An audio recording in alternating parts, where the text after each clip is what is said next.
बहुत सारे धन संपदा के साथ कलिंगो लौटे, तब राजमहल में उनके भव्य स्वागत की आयोजित किया गया था। राजमाता कस्तूरी देवी पुत्र नरसिंह देव की वीरता से अत्यंत प्रसन्न हुई और पुत्र के सम्मुख अपना भावनाओं को प्रकाशित करके कहा, तुम्हारे पिता शंख क्षेत्र पुरी में भगवान जगन्नाथ का भव्य मंदिर बनवाए हैं, पर मैं चाहती हूँ अर्क क्षेत्र कोणार्क में उससे भी भव्य और विशाल सूर्य मंदिर बनवाओ। इसके बाद नरसिंह देव ने माता का पूछा, सूर्य मंदिर ही क्यों और कोणार्क में किस लिए? माता ने पुत्र के सवालों का जवाब ने कहा कि द्वापर युग में भगवान श्री कृष्ण के पुत्र शांभव बड़े ही सुंदर और सुकुमार थे। वो हमेशा नारद मुनि को परेशान करते थे और एक बार नारद जी ने उनको सबक सिखाने के लिए योजना की। नारद जी ने शांभव की सुंदर शरीर का तारीफ करते हुए और वहीं दूसरी तरफ भगवान श्री कृष्ण को जाके कह दिया कि शांभव अपने मां समान गोपियों के साथ जल क्रीड़ा कर रहा है। और ये बात सुन के भगवान श्री कृष्ण अत्यंत क्रोधित हो गए और तुरंत अपने बेटे शांभव को श्राप देते हुए कहा कि जिस सुंदर शरीर के लिए तुम्हारा इतना गुरूर है वो अविनष्ट हो जाएगा। इसके बाद शाम को कुष्ठ रोग हो जाता है। तो शाम राजमहल में लौट आते हैं और माता जम्बूमती को जब ये पता चलता है पिता श्री कृष्ण की वजह से पुत्र की ये दुर्दशा हुई है, तो सभी रानियां क्रोधित हो जाती हैं। तो आखिर में नारद जी को बुलाया जाता है। तब नारद जी ने रोग निवारण करने की उपाय निर्णय किया और कहा कि सूर्य की पहली किरण उड्र देश की कोण में पड़ता है, जो कि कोणार्क के नाम के हिसाब से जाना जाता है। शाम को अभी जाके सूर्य देवता की आराधना करनी होगी, तभी जाके शाम इस रोग से मुक्ति पाएंगे। बहुत ही लंबी और कठिन यात्रा के बाद शाम कोणार्क के चंद्रभागा नदी के किनारे पहुंचे। अंजल त्याग कर 12 साल कठिन तपस्या करने के बाद सूर्य देवता प्रसन्न होकर प्रकट हुए और इसके बाद शाम को रोग मुक्त होने के लिए वरदान दिया। स्नान करने के बाद जब शांभव नदी से बाहर आते हैं तब ये रोग मुक्त हो चुके होते हैं और उनके हाथों में एक छोटा सा पत्थर होता है। उनके सुंदर और सुकुमार शरीर को देखकर सभी अनुचर और साथियों अत्यंत खुशी हो जाते हैं। तब उन्होंने वही पत्थर को वहां पे स्थापित करके एक छोटा सा मंदिर बनवाया।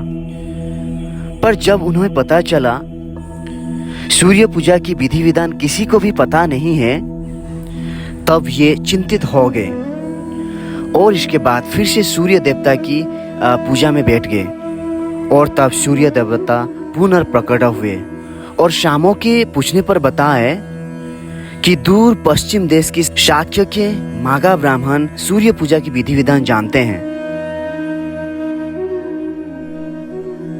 और ये बात सुनते ही शांभव शाक्य देश के ओर निकल पड़े, जो आज का ईरान है। महीनों की लंबी यात्रा के बाद शांभव 18 ब्राह्मण परिवार को लेके कोणार्क लौटे और इसके बाद सूर्य मंदिर में पूजा शुरू हो जाती है। राजमाता कस्तूरी देवी नरसिंह को बतलाती है कि विवाह की कई सालों तक जब मैं निसंतान थी तब मैंने भी उस सूर्य मंदिर में पूजा अर्चना की, तब तुम मुझे पुत्र के रूप में प्राप्त हुए। माता की बात सुनकर नरसिंह देव माँ को एक वचन दिया कि कोणार्क में संसार का सबसे भव्य और विशाल सूर्य मंदिर बनाने का वचन दिया। सदाशिव सामंतराय महापात्र, जो शिवेश शांतराय के नाम पे लोकप्रिय थे, वे अपने सहयोगी विशु महाराणा के साथ मिलकर मंदिर का प्रतिरूप बनाते हैं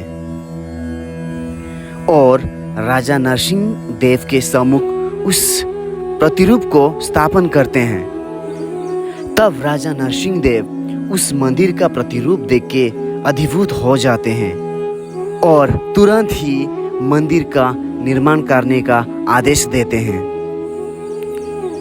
दूर दूर से बहुत बड़े बड़े पत्थर लाए गए और मंदिर निर्माण कार्य भी बहुत ही तेजी से होने लगा। फिर 1200 कारीगरों ने मिलकर 12 साल में एक भव्य और विशाल सूर्य मंदिर बनवाए। पर लाखों कोशिश के बाद भी उस विशाल मंदिर का गुंबद पर एक कला स्थापित नहीं हो पा रहा था, जो कि एक चुंबक पदार्थ से बनाया गया था। वहीं दूसरी तरफ राजा नरसिंह देव आदेश दिया कि कल रात्रि काल तक अगर कला स्थापित नहीं हुआ तो सभी कारीगरों का सिर को काट दिए जाएंगे। और ये बात सुन के सभी कारीगरों, सभी शिल्पकार बहुत ही चिंतित और बहुत ही दुख हो जाते हैं। मुख्य कारीगर बिशु महाराणा जब मंदिर के काम के लिए घर से निकले थे तभी उनका एक बेटा हुआ था और जिसका नाम था धर्मपद, और लोग उसे प्यार से धर्मा बुलाते थे। धर्मपद सूर्य मंदिर के प्रतिरूप के ऊपर कलश बिठा के प्रसन्न होता है और वो चीज को पिता को दिखाने के लिए माँ को जीत करता है।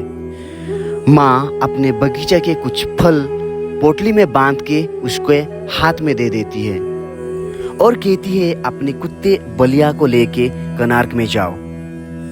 और इसके बाद धर्मपद अपने कुत्ते बलिया के साथ कोणार्क के लिए अपना यात्रा शुरू करते हैं और वहाँ पे पहुँच जाते हैं। और वहाँ पे बलिया जो कुत्ता अपने मालिक को देख के वहाँ पे उनको पहचान जाता है और तुरंत उनके पास जाके उनके साथ लिपट जाता है। धर्मा अपने पिता को प्रणाम करता है और अपना परिचय प्रदान करता है।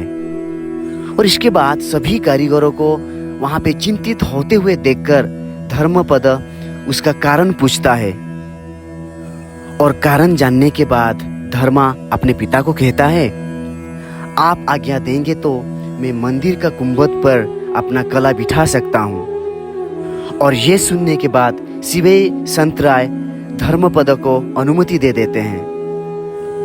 और इसके बाद धर्मपद मंदिर के गुंबद पर चढ़ जाता है और कुछ ही घंटों के प्रयास के बाद वो वहाँ पे कला बिठाता है। और सूर्य मंदिर के गुंबद पर कला बैठते ही सूर्य देवता की भव्य प्रतिमा चुंबक के प्रभाव से हवा में झूलने लगता है।